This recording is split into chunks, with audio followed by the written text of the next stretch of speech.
Sekitar akhir tahun 2022, mesin penyedot air dari sumur ke toren rusak. Dan singkat cerita, saya memanggil seorang teman yang baru saya kenal untuk memperbaikinya. Yang tanpa saya sadari pada awalnya, ternyata teman saya ini punya kekuatan, tanda kutip. Itu seperti yang saya tampilkan dalam video pembuka tadi.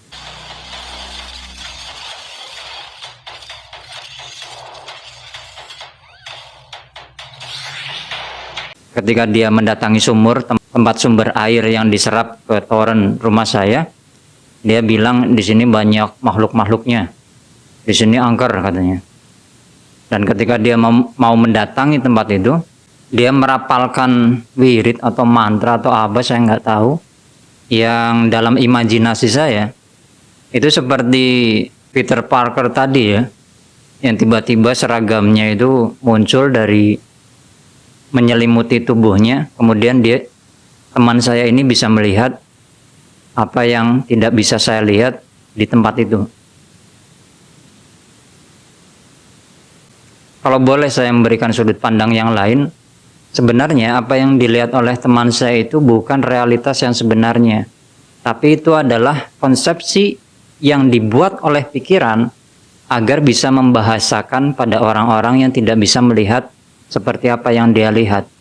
Jadi realitasnya itu lebih besar, sedangkan yang pikirannya dia lihat dengan bantuan mantra tadi atau wirid tadi, itu adalah konsepsi-konsepsi atau bahasa yang bisa dikomunikasikan.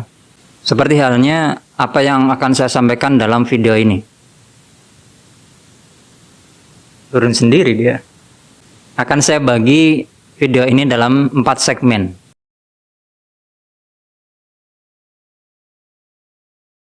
Yang pertama adalah epistemologi. Epistemologi ini lebih ke arah identifikasi ya.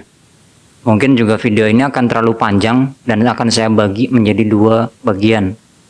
Agar tidak terlalu panjang dan tidak membosankan, apalagi melihat wajah saya yang kurang meyakinkan ini. Konsep atau diksi pertama dalam bagian epistemologi ini adalah diksi atau konsep jin. Apa yang ada dalam pikiran teman-teman ketika mendengar konsep ini? Apakah sesuatu yang menyeramkan? Atau penampakan-penampakan? Atau sosok yang cantik?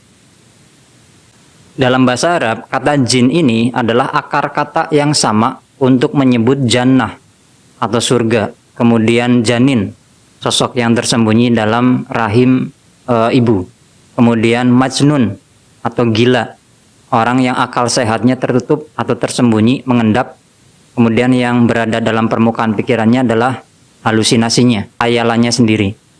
Konsep jin ini itu secara singkat sederhana ya, kita sebut sebagai makhluk-makhluk atau entitas yang tersembunyi.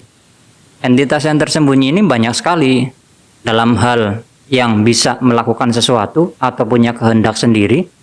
Itu dibagi menjadi 2, yaitu jin yang diberikan khitab atau bahasa Arab ini ya, yang diberikan tanggung jawab pilihan, bisa berbuat baik atau berbuat buruk, atau dalam konsepsi agama Islam bisa bermaksiat, melawan atau melanggar aturan Tuhan, atau juga bisa taat. Ini yang punya khitab kehendak bebas, tanda kutip ya, atau punya pilihan. Dan ada jin yang tidak punya pilihan atau secara program namanya default ya. Kalau tadi kan custom, bisa memilih. Yang ini default. Apa itu? Siapa itu jin-jin yang terprogram hanya bisa untuk taat saja? Mereka adalah para malaikat. Nanti akan saya jelaskan di video lain tentang peradaban cahaya dan peradaban awal, generasi awal kakek moyangnya iblis. Nah, tapi nanti di video lain. Dalam hal khitab ini atau tanggung jawab atau pilihan ini, jin yang bisa berbuat baik atau berbuat buruk, inilah yang seringkali bersinggungan dengan manusia.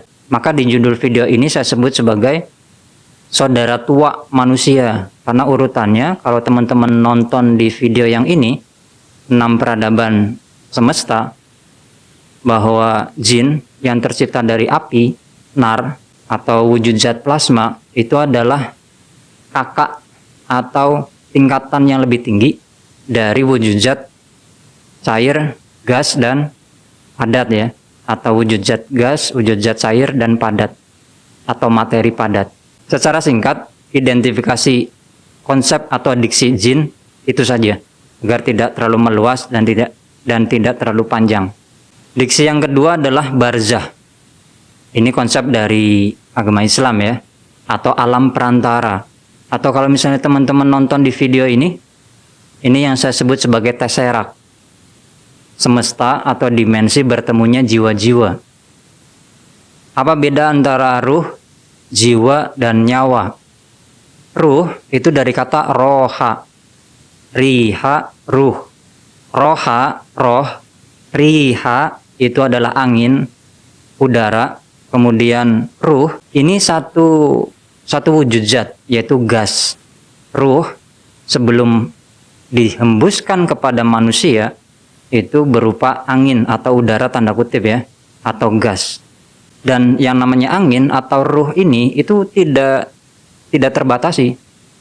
Segala sesuatu itu adalah ruh, atau bahasa fisika segala sesuatu adalah energi. Nanti akan ada video lain juga, persamaan antara ruh dan energi.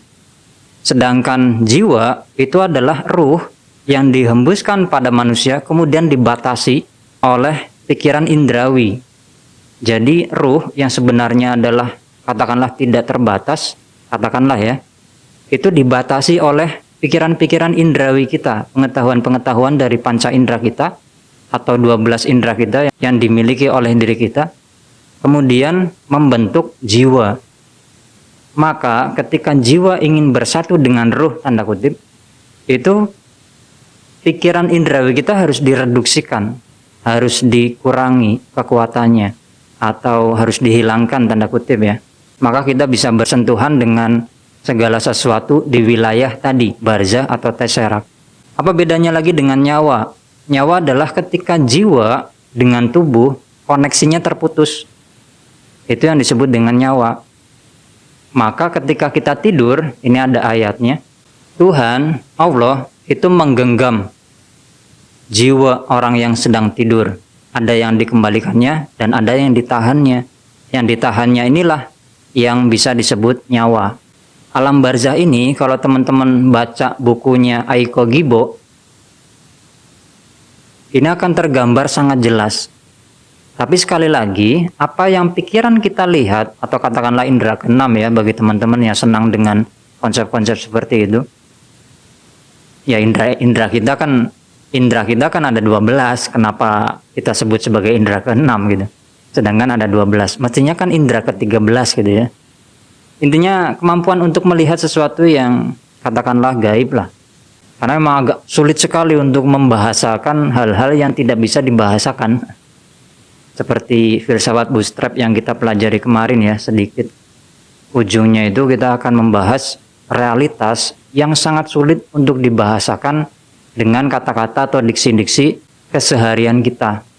Maka dalam budaya Zen, Buddha, atau bahkan di semua agama, kitab sucinya itu menggunakan koan atau kode-kode, ayat-ayat, istilah-istilah, atau bahasa puisi. Kenapa? Karena sangat sulit untuk menjelaskan realitas dengan bahasa argumentatif. Hanya bisa dijelaskan dengan bahasa kiasan. Di bukunya Aiko Gibo ini, teman-teman bisa membedakan mana jiwa manusia yang masih berada di alam perantara, belum masuk ke alam ba'ats atau alam surga, katakanlah begitu, dan mana jin-jin yang punya rasa tanda kutip, punya nuansa marah, dendam, kebencian, kesedihan, dan sebagainya. Di buku ini teman-teman bisa mendapat penjelasannya. Tapi sekali lagi, saya tidak bosan, walaupun teman-teman mungkin bosan ya, ini diulang berkali-kali. Apa yang kita lihat dengan katakanlah kekuatan di spektrum merah itu, melihat makhluk-makhluk yang tidak bisa dilihat oleh panca indera, sekali lagi itu adalah konsepsi yang dibuat pikiran sendiri, pikiran kita sendiri, untuk membahasakan pada orang-orang yang tidak bisa mengalami itu, bukan kondisi realitas yang sebenarnya. Kapan kita bisa mengalami kondisi realitas yang sebenarnya? ketika jiwa kita tadi, batas-batas pengetahuan indrawi yang membentuk jiwa kita dan terpisah tanda kutip dari ruh semesta itu hilang, dan baru kita bisa melihat realitas yang sebenarnya di alam barzah ini atau alam perantara. Bagaimana luasnya alam barzah ini? Ya mana ketahui gitu. Alam semesta saja, alam semesta materi ini nggak selesai-selesai dibahas. Sebenarnya batas alam semesta itu di mana? Ini banyak banget video YouTube yang menjelaskan hal seperti ini. Itulah alam barzah atau alam perantara atau tesserak, dimensi bertemunya jiwa-jiwa.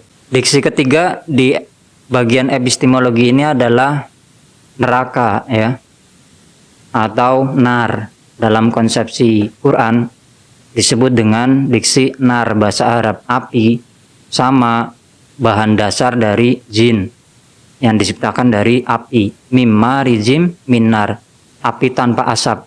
Neraka ini adalah wilayah-wilayah yang dihuni oleh jiwa-jiwa yang belum selesai dengan ikatannya pada dunia. Inilah yang disebut dengan nar. Ini definisi saya ya, ketika melihat atau meriset berbagai data dari begitu banyak kitab suci, kepercayaan. Secara singkat, neraka adalah alam perantara atau alam barzah, tempatnya jiwa-jiwa yang belum selesai dengan hasrat duniawi mereka.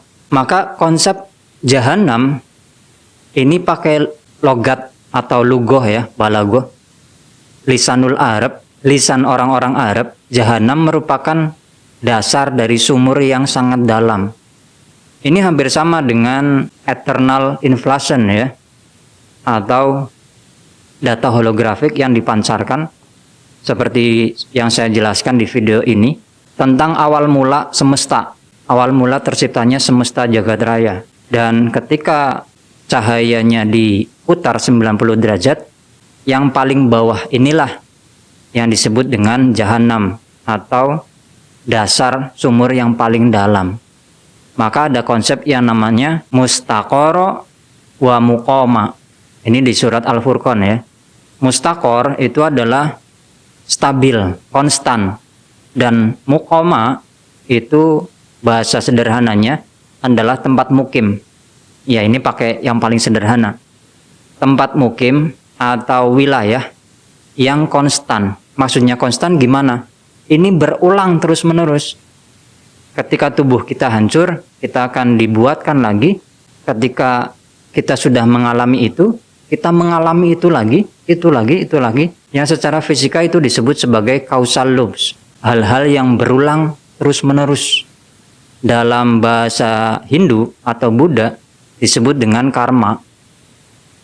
Ketika kita belum selesai dengan dunia, maka di kelahiran selanjutnya kita akan diuji dengan keterikatan duniawi itu.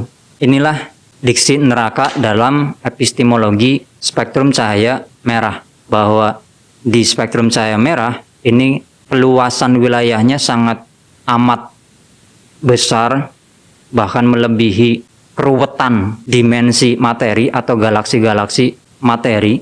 Dan tentu saja sekali lagi kita tidak bisa mengalami itu secara langsung. Itu secara epistemologi.